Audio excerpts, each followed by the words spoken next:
You're here in this building because we have a Bloomberg Sustainable Investment Forum taking place. Explain this initiative then, making fashion circular. What does that mean to the uninitiated?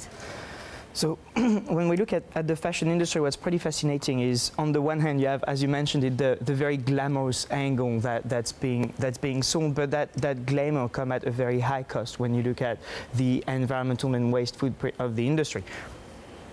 We published a report last year that showed that the clothes that we buy, we wear them less than ever before, that every second there's the equivalent of a truckload of clothes that goes to landfill or incineration globally, and that to make our clothes, the industry generates more carbon emissions than the entire shipping and commercial flight industries combined.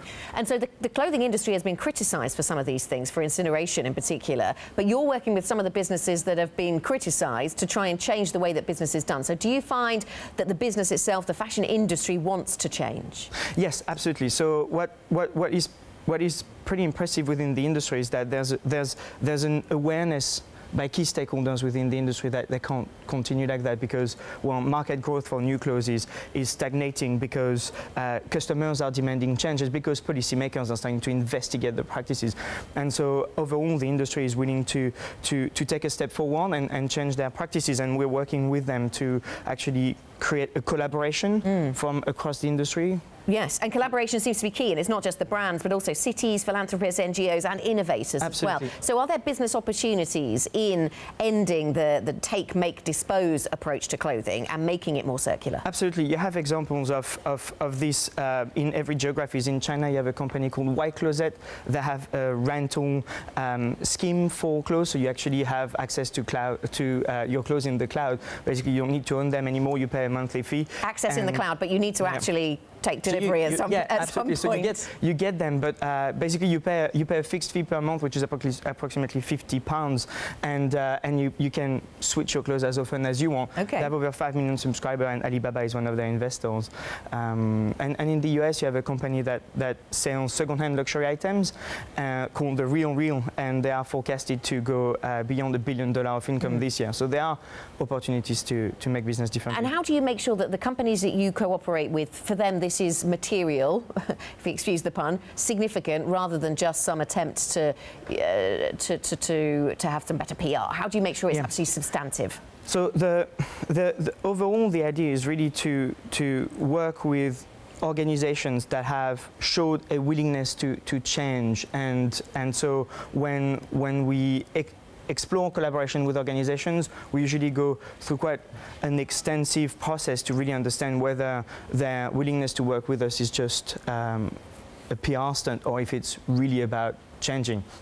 And once it's about change, we make sure that there's an ecosystem of companies within our network that enables that change. I suppose you have to get to a point where it's impossible you've got to get to a point that has a certain amount of momentum to take that entire industry with you. This is not the kind of thing that one clothing company can do. No, absolutely. So you need to have a critical mass of companies who are doing it, and the way we work is we actually work over 3 years to create that momentum. So you can't really create that momentum over just a few months or a year. You really need to spend time to convince internal stakeholders within organizations that this is something they really want to pursue, and to create the conditions for that to happen. So you need to have companies who are willing to do it, you need to have government supportive of that change and also taking action in that direction, and you need to have a broad awareness within investors and customers that this is something that should happen. And Francois, would you say that the fashion industry at the forefront of this? Because this is only part of what the Ellen MacArthur Foundation is about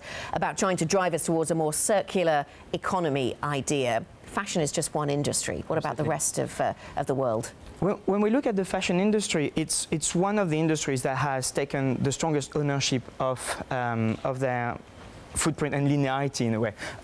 So there are.